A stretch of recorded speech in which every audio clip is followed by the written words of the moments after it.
Alors bonjour et bienvenue à cette émission de diasporablacknews.com. Aujourd'hui, on va ouvrir un peu plus nos horizons, on va se tourner vers quelque chose un peu plus culturel. On va parler d'un défilé qui aura bientôt lieu à Montréal et qui est organisé par Petites Femmes au Grand Rêve. Aujourd'hui, je reçois la fondatrice, Yanni. Bonjour. Bonjour. Et la coordonnatrice des designers et des mannequins, Oulietta. Bonjour. Bonjour.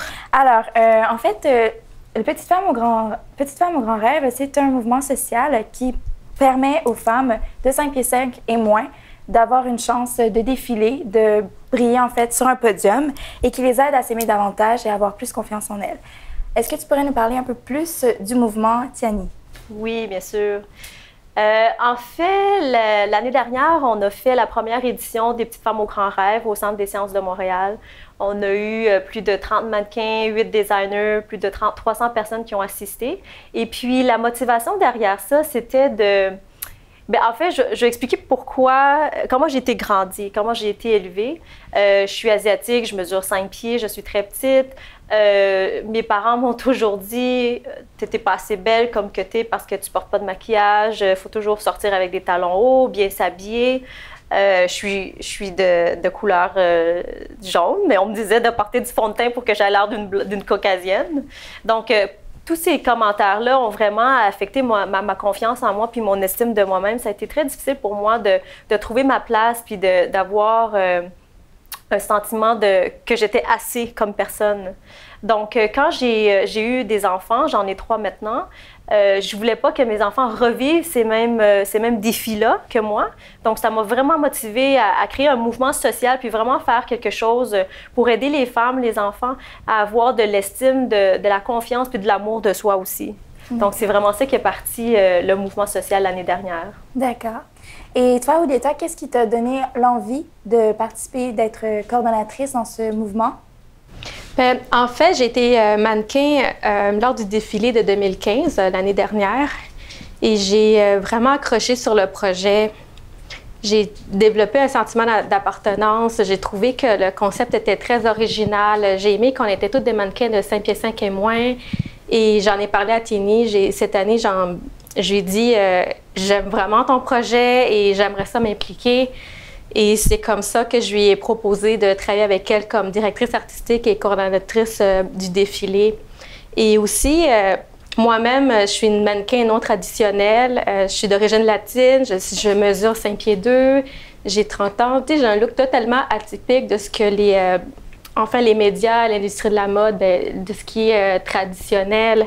Et je voulais aussi donner la chance à des nouveaux mannequins cette année de vivre l'expérience que j'ai vécue l'année passée. Puis, tu sais, aussi le fait que ce mouvement social n'est pas seulement axé sur la mode, mais c'est aussi sur la confiance en soi. Et pour avoir vécu des problèmes d'estime quand j'étais adolescente et de confiance, j'ai réussi à surpasser ça lors de mon passage à la vie adulte. Et maintenant que je suis mannequin, les gens me disent tout le temps à quel point je dégage de la confiance. Quand je suis sur un podium, je défile, quand je fais des photos. Et je me rends compte autour de moi qu'il y a beaucoup de filles qui aimeraient faire la même chose que moi, mais elles manquent de confiance en elles. Elles me disent « j'aimerais ça faire comme toi, tu as l'air tellement bien dans ta peau. » Puis ça, ce que j'ai réussi à faire, j'aimerais ça encourager d'autres femmes à le faire, puis se sentir bien avec elles. C'est pour ça que je travaille avec Tini sur ce projet, parce que ça me tient beaucoup à cœur. Donc, c'est vraiment un très, très beau projet. Je suis vraiment contente de vous recevoir. Et je pense que ça nous permet de voir qu'aujourd'hui, en fait, il y a plusieurs critères que la société nous impose. Et j'aimerais que vous me parliez un peu, parce que ici, à The Black News, en fait, justement, on veut lutter contre ces critères de beauté-là pour donner l'accessibilité à tout le monde, de pouvoir être devant une caméra ou d'être mannequin ou tout ça. Donc, en fait, j'aimerais que vous nous parliez un peu, vous, comment vous trouvez que l'impact des critères de beauté a sur la société d'aujourd'hui, sur les femmes, et qui vous pensez qui impose ces critères de beauté-là à la société, aux femmes, aux jeunes filles d'aujourd'hui? En fait, si je peux me permettre, j'ai amené un magazine ici, puis il y a des chiffres très révélateurs, mais aussi très préoccupants. Donc ici, on dit plus de 40% des adolescentes et des adolescents de niveau secondaire sont insatisfaits de leur image corporelle et affirment vouloir modifier leur apparence. Au moins 10% des femmes québécoises âgées de 13 à 30 ans souffrent d'un trouble alimentaire important. Et un autre ici, 97% des femmes admettent avoir au moins un moment par jour où elles détestent leur corps. Puis j'ai d'autres statistiques fracassantes comme ça. Donc, c'est sûr qu'au niveau des médias, des magazines et tout ça, il y a une certaine pression. Mais je pense aussi que nous, en tant que consommatrices de ces images-là, on a une responsabilité aussi. Absolument. Donc, tout le monde a sa part à faire. Je ne sais pas si tu as quelque chose à... Oui, bien en fait, sur un peu la même chose que ce que tu dis, c'est l'image, l'idéal féminin que l'industrie de la mode ou des médias ou du cinéma ou de la musique nous donne. Le public a aussi une responsabilité dans le sens qu'il va accepter ces standards, commencer à... Oui, c'est beau, c'est ça que j'attends c'est d'une femme ou quoi. Les femmes vont se comparer. C'est aussi une responsabilité de chaque personne de dire, mais non, ça, c'est pas ça la réalité. J'ai pas besoin d'être comme ça tous les jours. Et ça, c'est une responsabilité de chaque personne, des femmes et des hommes. Parce que, oui, premièrement, on a l'industrie de la mode, des médias et tout ça, là, qui nous donne un idéal de beauté à atteindre, mais c'est aussi la population qui va l'accepter ou non, de l'appliquer dans son quotidien, enfin entre nous, là.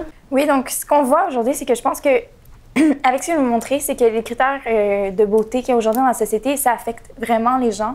Et c'est heureusement qu'il y a des mouvements comme le vôtre qui vont vous permettre, qui va avoir 6 événements qui vont valoriser la beauté des femmes, des hommes, des enfants, des gens, peu importe leur âge, leur morphologie ou leur nationalité. C'est là-dessus qu'on va se tourner maintenant parce que Diaspora Black News, ça permet aussi, on veut donner une chance à la communauté noire, montrer un côté positif.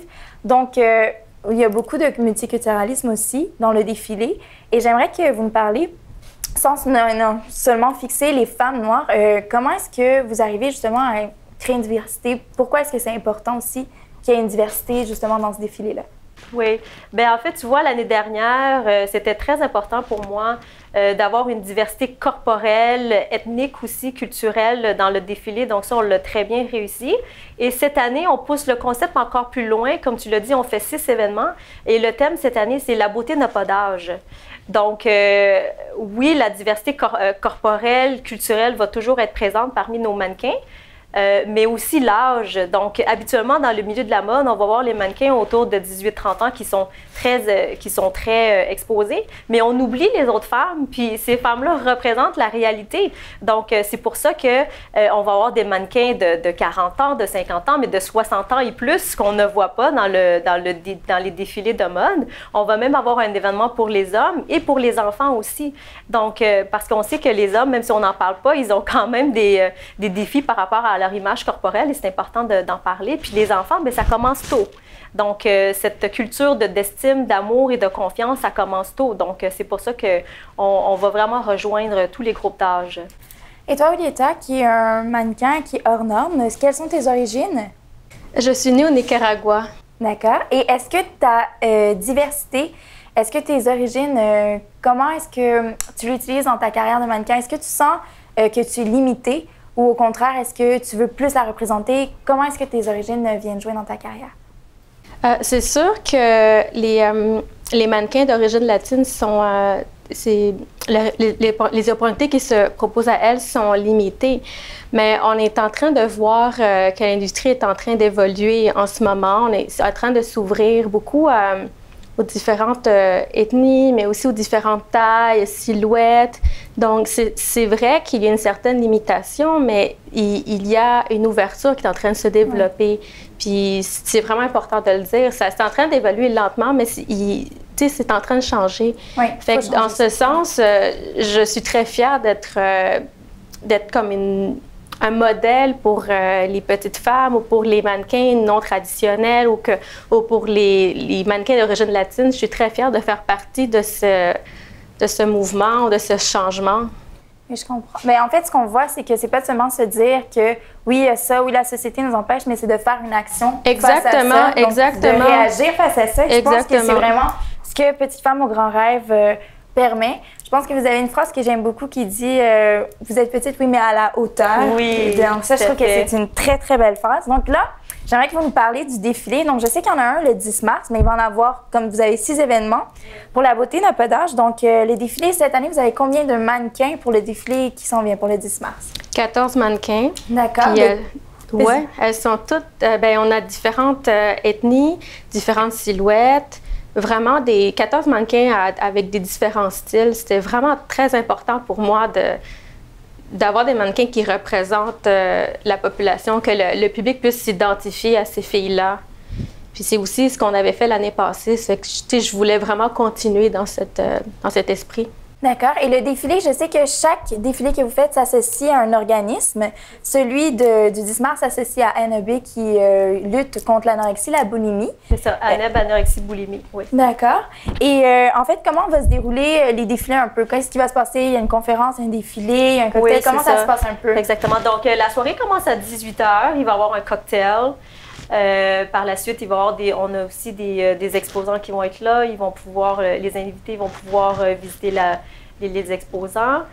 Par la suite, on a une conférence sur les troubles alimentaires qui est présentée en collaboration avec ANEB, Anorexie Boulimie Québec. Par la suite, on a un panel d'invités qui va également être présent. Donc, c'est un de nos panélistes, lui, c'est sa mère, a vécu des troubles alimentaires, donc il va nous partager sa perspective. Mais aussi, on a d'autres panélistes qui, eux, ont vécu des troubles alimentaires, donc ils vont nous partager avec nous leur expérience, ce que je trouve vraiment intéressant et généreux de leur part. Par la suite, il va y avoir le défilé. Donc, c'est une très, très, très belle soirée qui nous attend, vraiment d'émotion, de divertissement. J'ai vraiment hâte là, de présenter ça là, à tout le monde.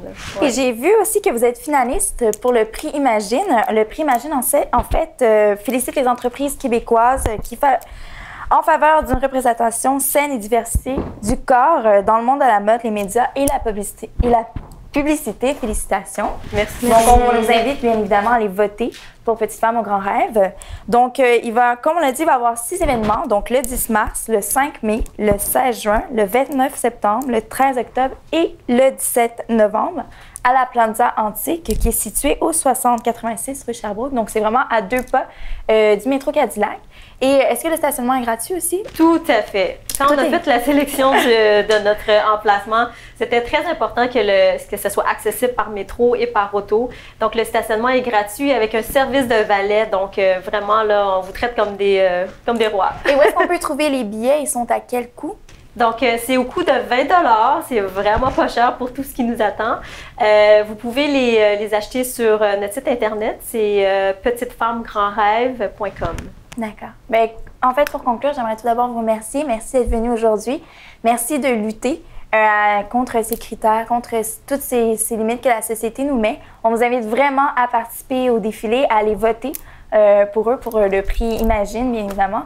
Et on veut savoir aussi vos commentaires. Qu'est-ce que vous pensez de tout ça? Qu'est-ce que vous pensez des critères que la société nous impose? Est-ce que vous trouvez qu'on est limité? Est-ce que vous-même, vous avez un rêve? Et est-ce que vous sentez que à cause de la société, vous ne pouvez pas le réaliser? On vous invite vraiment à partager des commentaires avec nous et on vous retrouve pour une prochaine émission. Merci beaucoup et bonne journée. I have a dream.